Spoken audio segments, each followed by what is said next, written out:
पहले बात 3 तलाक के दंश की। हर रोज नई कहानी आती है देश के किसी हिस्से से कि 3 तलाक कैसे महिलाओं को बर्बाद कर रहा है, उन्हें कितनी वेदना दे रहा है। और इस बीच एक और कहानी आई है। 3 तलाक की इस तलवार ने देश में न जाने कितनी महिलाओं की जिंदगी तार-तार कर दी है। और जो हम आपको दिखा रहे हैं महिला की कहानी, उसे 12 साल में 3 बार इस दर्द से गुजरना पड़ा। उसे 3 बार 3 तलाक दिया गया और अब चौथी शादी जो की वो भी 3 तलाक की वजह से टूट की कगार पर है। 7 साल की शादी, फिर 3 तलाक। लड़की को लेकर भागा, उन्होंने मेरी तलाक दे दी। 7 साल हो गई। फिर एक और निकाह, एक और बार 3 तलाक। उसने फिर मेरी तलाक दे दी, बोला मैं नहीं रखूंगा। 3 साल बाद फिर तीसरी शादी को भी लग गया 3 तलाक का ग्रहण। उसने ही 3 महीने बाद तलाक दे दी थी मेरी। 35 साल की तारा की जिंदगी मानो 3 तलाक होकर रह गई है। शादी की खुशियां परवान नहीं चढ़ पाती कि 3 तलाक की तलवार चल जाती है। पहली शादी 15 साल पहले हुई, लेकिन औलाद नहीं हुई तो 7 साल बाद शौहर दूसरी लड़की के साथ चला गया और तारा को तलाक दे दिया। माँ बाप ने दूसरा निकाह करवाया, लेकिन ये शादी भी टिक नहीं पाई। फिर तीसरी शादी पर भी 3 तलाक का ग्रहण लग गया। मेरे साथ ये हुआ कि पहला निकाह मेरा हुआ था उनसे कहा नंगरिया, तो मैं हुआ रहती कम से कम 6-7 साल रही थी। उसके बाद में फिर मेरा घुंसा निकाह कर दिया। घर वालों ने, मेरे माँ बाप ने, भाइयों ने मेरा हुआ निकाह कर दिया। उसके बाद वो मुझे और आदमियों को लाके दिखाते थे कि ये मेरी बीबी है, कि ऐसा वैसा गलत कामों के लिए कहते थे। मैं उसके घर में रही नहीं। 8 महीने पहले तारा का निकाह शमशाद से हुआ, लेकिन अब शमशाद भी तलाक चाहता है।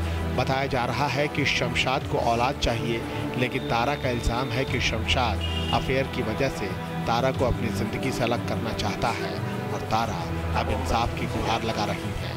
मेरा ऐसी होता रहेगा कि 4 बार तो ऐसा हो गया, अब जो चौथा के जे कर रहे हैं। तलाक बंद होना चाहिए, मुझे इंसाफ मिलना चाहिए। तारा अकेली नहीं, 22 साल की इंशा खान भी इसी दर्द से गुजर रही हैं। 3 साल पहले निकाह हुआ और अब इंसाफ के लिए इंशा दर दर की ठोकरें खा रही हैं। इंशा का कहना है कि निकाह के बाद ही कार की डिमांड रख दी गई और फिर उस पर जुल्म होने लगे। और इसी बीच इंशा को पता चला कि उसकी ननद एक लड़के को प्यार करती है, लेकिन ये बात जब उसने पति को बताई तो पति को मानो बहाना मिल गया शादी तोड़ने का। सब एक राय होकर मुझे मार पीट कर घर से भी निकाल दिया। और जेठ जो है राजू, तो उन्होंने गंदी गंदी हरकतें करे, कमरे में अकेले पकड़ भी लिया था। अब मैं चाह रही हूँ मुझे इंसाफ मिलना चाहिए, तलाक के मुद्दों को ख़त्म ही कर देना चाहिए, क्योंकि बहुत औरतों की इस वजह से ज़िंदगी ख़राब हो चुकी है। इस पर कुछ ऐसा किया जाए ताकि लोग तलाक देने से डरें। तलाक एक ऐसी रीत जिसे ना बच सकने वाली शादियों के लिए बनाया गया। जहाँ रिश्तों के सुधरने की कोई उम्मीद ना हो, वहाँ तलाक ही शायद आखिरी रास्ता बचता है। लेकिन क्या ऐसा तलाक जायज़ ठहराया जा सकता है जो एक तरफा हो, जहाँ औरत को तलाक के चंद अल्फाज के अलावा कुछ भी न मिले? सवाल समाज से जुड़ा है और यकीनन जवाब भी समाज को ही देना है। बरेली से मनोज कुमार के साथ टीम न्यूज़ नेशन। उधर उत्तर प्रदेश के मथुरा की एक पंचायत ने तुगलकी फरमान सुनाया। लड़कियों के मोबाइल फोन इस्तेमाल पर यह पंचायत का फरमान आया है। सरेराह अगर कोई महिला या लड़की फोन पर बात करती है तो उस पर भारी भरकम जुर्माना लगाया जाएगा। समझ से परे यह फरमान।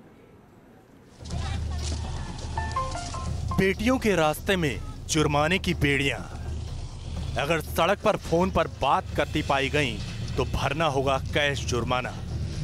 जी हाँ, भले ही ये आपको अजीबोगरीब लगे, लेकिन ये तुगलकी फरमान सुनाया है मथुरा की एक पंचायत ने।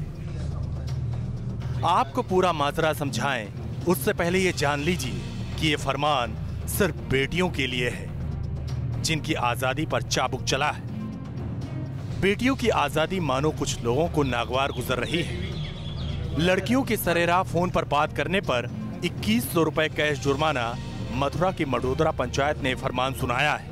जो भी हमारी लड़कियां बहन बेटियां हैं, अपने फोन सुनो, घर में सुनो। ये नहीं कि आप बाहर जा रही हो, फोन आ रहे हैं, ये कर रही हो, फोन आ रहे हैं, वो सब बात को देखते हुए मैंने 21,000 रुपए उन पर दंड का किया। 2100 रुपए। पंचायत दलील दे रही है कि महिलाओं के खिलाफ बढ़ते हुए अपराधों को ध्यान में रखकर ये फैसला लिया गया है। लेकिन वो भूल रहे हैं कि उनका ये फैसला महिलाओं के खिलाफ ही जा रहा है। आखिर क्यों किसी की आजादी को जबरन छीना जा रहा है? क्या पंचायत कानून से ऊपर है? गैर कानूनी है, इसको लड़कियों को तरजीह नहीं देनी चाहिए। और क्योंकि लड़कियों को ये धमकी दी गई है तो ये सरकारी ये एक मेरे ख्याल से पुलिस का मामला बन जाता है, क्योंकि धमकी देना उचित नहीं है और इसमें निश्चित रूप से उसके खिलाफ कार्रवाई होनी चाहिए। पंचायतों को ये अधिकार नहीं है कि वो कानून को हाथ में लें। पंचायतों का अधिकार नहीं कि वो कानून बनाएं। पंचायतों को देश के कानून से चलना पड़ेगा। लड़कियों के सरेराम मोबाइल के इस्तेमाल पर पाबंदी वाले फरमान को लेकर सवाल उठ रहे हैं। विरोधी ये आरोप लगाने लगे हैं कि यूपी में जंगल राज की शुरुआत हो गई है। जब इस तरह के फैसले पंचायत कर रही है तो ये पता चलता है कि देश के अब पीछे जा रहा है। लोगों के नागरिक अधिकार, लड़कियों के अधिकार, इन सब का हनन हो रहा है और कानून व्यवस्था नाम की कोई चीज नहीं है। जंगल राज कायम हो रहा है उत्तर प्रदेश में। तुगलकी फरमान पर जहां राजनीतिक रोटियां सेकने का सिलसिला शुरू है, वहीं समाज सेवी भी कह रहे हैं कि बेटियों पर लिया गया फैसला रूढ़िवादी मानसिकता की सोच है। मैं नहीं मानती कि कानून ज्यादा बने और ये, लेकिन हाँ मैं इसको मानती हूँ कि बच्चों में मोरल का विकास होना चाहिए। पंचायत के फरमान पर हाय तौबा मची तो प्रशासन भी हरकत में आ गया। पुलिस अधिकारियों के मुताबिक जो भी दोषी पाया जाएगा उसके खिलाफ कड़ी कार्रवाई होगी। इस तरह की कोई बंदी जैसा आप बता रहे हैं, ऐसी कोई बात समझ में सामने आती है तो उसके बारे में भी जांच करके कार्रवाई कराएंगे। सवाल है कि आखिर कब तक बेटियों के पैरों में बंदिशों की जंजीरें डाली जाएंगी? कब तक बेटियों को समाज में बराबरी के हक से वंचित रखा जाएगा? Team news nation. सवाल यह है कि जब मामला सामने आएगा जांच होगी, लेकिन ऐसी बेतुकी फरमान जारी करने की हिमाकत ही कोई कैसे कर पाता है? क्यों नहीं कार्रवाई होती है और एक बार सख्त संदेश दे दिया जाता है कि आप देश के कानून से ऊपर नहीं है? बहरहाल आगे बढ़ते हैं। यूपी सरकार में जिस तरह से प्रशासन बदल रहा है, कैसे पहली बार यूपी के बाहुबलियों के खिलाफ सरकार एक्शन में नजर आ चुकी है। करीब 100 से ज्यादा बाहुबलियों और गैंगस्टर की लिस्ट तैयार हो चुकी है जो अब अपने रसूख और कानून की खामियों का फायदा नहीं उठा सकेंगे। क्या है योगी का बाहुबली प्लान? देखिए हमारी अगली रिपोर्ट में। यूपी में योगी का मिशन जारी है और इस मिशन में शामिल है योगी का ऑपरेशन बाहुबली। बाहुबली हो या गैंगस्टर, शूटर हो या कोई और बदमाश, योगी की नजर से अब बच नहीं पाएगा कोई भी। योगी सरकार ने 100 बाहुबली और गैंगस्टर की एक लिस्ट तैयार की है जो कानून को ठेंगा नहीं दिखा पाएंगे। उनकी जगह जेल की सलाखें हैं और अब जेल के अंदर से कोई भी खेल नहीं चलेगा। मुख्तार अंसारी हो या अतीक अहमद अब मन मुताबिक जेल को नहीं चुन पाएंगे। बीमारी का बहाना बनाकर जेल नहीं बदल सकेंगे, क्योंकि योगी सरकार का एक्शन प्लान तैयार है जिसमें ना तो जुर्म की जगह है और ना ही जुर्म करने वाले दागी बाहुबलियों की। योगी सरकार ने करीब 100 बाहुबलियों को उनके गृह जनपदों से दूर की जेलों में ट्रांसफर कर दिया है। इसका साफ मतलब ये है कि अब ये बाहुबली जेल से अपना साम्राज्य नहीं चला पाएंगे। इतना ही नहीं, इससे इन बाहुबलियों और गैंगस्टर के लोकल क्राइम नेटवर्क को भी ध्वस्त किया जा सकेगा। जेल से ट्रांसफर किए गए बाहुबलियों में मुख्तार अंसारी, मुन्ना बजरंगी, अतीक अहमद, शेखर तिवारी, मौलाना अनवारुल हक, मुकीम उर्फ काला, उदयभान सिंह उर्फ डॉक्टर, टीटू उर्फ किरणपाल और आलम सिंह शामिल हैं। एक्सटॉर्शन और अन्य जो अपराध है उनमें भी इनकी संलिप्तता पाई जाती थी। इतना ही नहीं, योगी सरकार की नजर उन बाहुबलियों और गैंगस्टर्स पर भी है जो बीमारी का बहाना बनाकर अस्पतालों में भर्ती हैं। जेल अधिकारियों को चिट्ठी लिखकर ऐसे विचाराधीन कैदियों की निशानदेही करने को कहा गया है जो मानसिक अस्पतालों में भर्ती हैं। ऐसे कई विचाराधीन कैदी हैं जो आगरा, वाराणसी और बरेली के मानसिक अस्पतालों में भर्ती हैं। जेल प्रशासन से इन कैदियों की स्वास्थ्य रिपोर्ट देने को कहा गया है। सूत्रों के मुताबिक अब तक ऐसे 18 कैदियों की पहचान की गई है जो सूबे के अलग अलग मेंटल अस्पतालों में भर्ती हैं। इनके खिलाफ गिरफ्तारी वारंट जारी करने की कार्रवाई शुरू कर दी गई है। बाहुबली माफिया और बड़े अपराधियों के जेल शिफ्ट करने के पीछे सरकार की मंशा साफ है। यूपी के जेल अब उनके लिए ऐशगाह न बन पाए। हालांकि ध्यान रखने की जरूरत इस बात पर भी है कि जिस जेल में उन्हें शिफ्ट किया जा रहा है, कहीं फिर से वो अपराधी उन्हीं जेलों को अपनी ऐशगाह न बना ले। जर्नलिस्ट सफल हसन के साथ विनोद मिश्रा, न्यूज़ नेशन, लखनऊ। शर्तों पर रिश्ते कितने लंबे टिकते हैं ये इतिहास गवाह है। तो ऐसे में आम आदमी पार्टी ने अपने घर की जो मौजूदा कलह थी उसे कुछ देर के लिए शांत तो कर लिया है, लेकिन पार्टी में कुमार विश्वास का कद इस बीच पहले से काफी बढ़ता नजर आ रहा है। विधायक अमानतुल्लाह को आम आदमी पार्टी से सस्पेंड कर दिया गया, वहीं कुमार विश्वास की जिम्मेदारी बढ़ाते हुए उन्हें राजस्थान का प्रभारी बना दिया गया।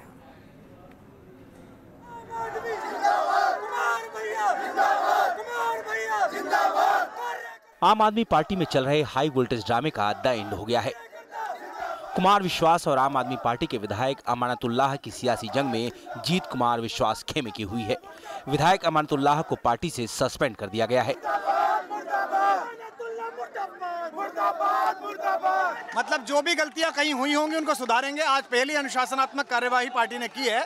पूरी पार्टी एकजुट है, एक साथ है और ये कार्यकर्ता, मंत्री, विधायकों और सारे शुभचिंतकों की एक तरह से विजय है। मैं उनका आभार व्यक्त करता हूं कि इस संघर्ष के समय में उन्होंने धैर्य रखा और हम सब साधारण लोगों पर विश्वास व्यक्त किया। विधायक अमानतुल्लाह ने पहले ही पीएसी का पद छोड़ दिया था, लेकिन कुमार विश्वास और उनके समर्थक इतने भर से राजी नहीं थे, लिहाजा पीएसी की मीटिंग में विधायक अमानतुल्लाह को निलंबित कर दिया गया। अफसोस और दुख है कि ये फैसला हुआ, लेकिन मैं हर हालत में पार्टी के फैसले के साथ हूं और सम्मान करता हूं। कुमार विश्वास को बीजेपी आरएसएस का एजेंट बताने वाले विधायक अमानतुल्लाह खान को पार्टी से निलंबित करने के साथ ही आम आदमी पार्टी में चल रही कलह समाप्त हो गई। वहीं पार्टी और खुद मुख्यमंत्री अरविंद केजरीवाल ने कुमार विश्वास पर भरोसा जताते हुए उन्हें राजस्थान का प्रभार दिया है। दिल्ली की सियासी उठापटक पर विरोधी तंज कस रहे हैं और कह रहे हैं कि आम आदमी पार्टी सिद्धांतों के लिए नहीं बल्कि सत्ता की भूखी है। पूरे प्रकरण से साफ जाहिर है कि कुमार विश्वास भी और केजरीवाल भी सिद्धांतों के लिए नहीं लड़ रहे थे, अपनी अपनी जगह बनाने के लिए, अपनी अपनी अहमियत के लिए और उसको एग्जर्ट करने के लिए ये सारी खींचतान थी। इससे पहले मंगलवार रात मुख्यमंत्री अरविंद केजरीवाल और मनीष सिसोदिया गाजियाबाद में कुमार विश्वास के घर पहुंचे थे। यहां से केजरीवाल कुमार विश्वास को अपने घर ले गए थे, तब जाकर कुमार विश्वास की नाराजगी दूर हुई। लंबी जद्दोजहद के बाद आखिरकार कुमार विश्वास मान ही गए और पार्टी टूटने से बच गई। लेकिन इस पूरे हंगामे ने ये भी साफ कर दिया कि पार्टी कई धड़ों में बटी हुई है, जिनके अलग अलग नेता भी हैं और ये नेता आने वाले समय में पार्टी के लिए एक बहुत बड़ा खतरा साबित हो सकते हैं। दिल्ली एमसीडी चुनाव में आम आदमी पार्टी को बीजेपी के हाथों मिली करारी हार के बाद पार्टी की अंदरूनी कलह खुलकर सामने आ गई थी, लेकिन इस सियासी ड्रामे के बाद मामला पूरी तरह से सुलझ गया है, ये कहना जल्दबाजी होगी। Deepak Rawat, news nation, Delhi. और इस सरफुटव्वल के बाद आप में विश्वास कब तक कायम रहेगा, ये देखना दिलचस्प है। आगे बढ़ते हैं। देवों की भूमि में आज प्रधानमंत्री नरेंद्र मोदी पहुंचे थे बाबा केदार के दर्शन करने के लिए। नरेंद्र मोदी न सिर्फ अपने लिए बल्कि एक बच्ची के लिए भी इस यात्रा के दौरान यादगार बन गए। दरअसल पीएम मोदी रैली में हुए या फिर किसी सभा में बच्चों को लेकर उनका लगाव वक्त वक्त पर साफ नजर आया है। केदारनाथ में भी सीएम मोदी के कदम उस वक्त रुक गए जब उनकी नजर एक जवान के कंधे पर बैठी एक नन्ही सी बच्ची पर पड़ी। फिर क्या था, पीएम मोदी रुके, बच्ची के साथ बातचीत करने लगे, बच्ची से बातें की। चलिए आगे बढ़ते हैं। पहले केदार धाम और फिर शिव साधना, फिर हरिद्वार में करम पूजा। पीएम मोदी हरिद्वार पहुंचे, स्वामी रामदेव के आयुर्वेदिक रिसर्च सेंटर का उद्घाटन किया, तो इस दौरान बाबा रामदेव ने उन्हें राष्ट्र ऋषि के नाम से सम्मानित किया, यानी एक ऐसा संत जिसका जीवन राष्ट्र के लिए समर्पित हो। कभी भगवा पहनकर हिमालय पहुंच गए, तप को अपना कर्म बना लिया, फिर खादी ओढ़ ली और सियासी तप करने लगे, और आज वो कईयों के लिए देश को मिला वरदान है। एक ऐसे संत जिनका जीवन राष्ट्र के लिए है और स्वामी रामदेव के शब्दों में राष्ट्र ऋषि। महान राष्ट्र को एक ऋषि के रूप में मिले हैं, इसलिए पूरे पतंजलि योगपीठ और भारत के अध्यात्म सत्ता की ओर से, पूरे राष्ट्र की ओर से आज हम आदरणीय श्री प्रधानमंत्री जी को राष्ट्र ऋषि के रूप में सम्मानित कर रहे हैं। जी हाँ, हरिद्वार में प्रधानमंत्री नरेंद्र मोदी को स्वामी रामदेव ने इसी सम्मान से नवाजा। उन्हें राष्ट्र ऋषि कहा, यानी वो राज ऋषि जो जनता के दिलों में राज करे, राष्ट्र का हित ही जिसके लिए सबसे आगे हो।